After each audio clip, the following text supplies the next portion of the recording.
Bakit lumalabas ang download launch icon kapag nagbubukas ng program sa Citrix? Para sa ganitong problema, sundan natin ang halimbawa na ating ipapakita. Mag-login sa Citrix gamit ang ating username and password.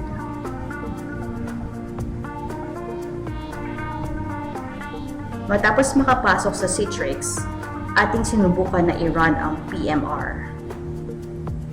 Hindi ito gumana at sa halip ay naglabas lamang ng download launch icon sa bandang ibaba ng screen.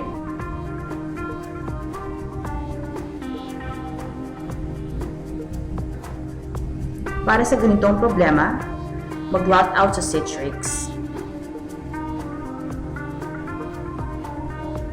Bumalik sa login page at pindutin ang settings na matatagpuan sa kanang itaas ng bahagi ng inyong screen.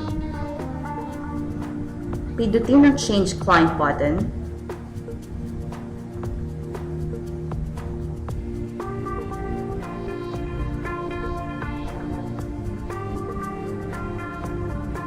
Piliin ang client for Java bilang preferred client at i-click ang Save button.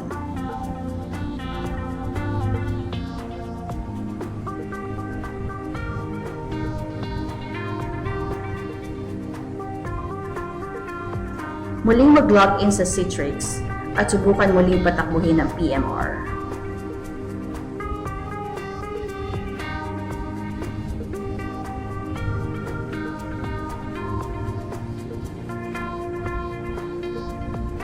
Sa pagkakataon na ito ay nagbukas na ang Java window at nag-umpisa na mag-initialize ang ating program.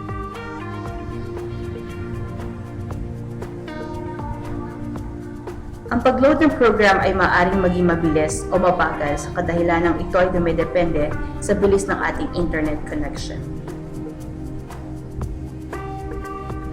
Sa paglabas ng isang security warning, i-check lamang ang I accept the risk checkbox upang pahintulutan mag-run ang ating program at i-click ang Run button.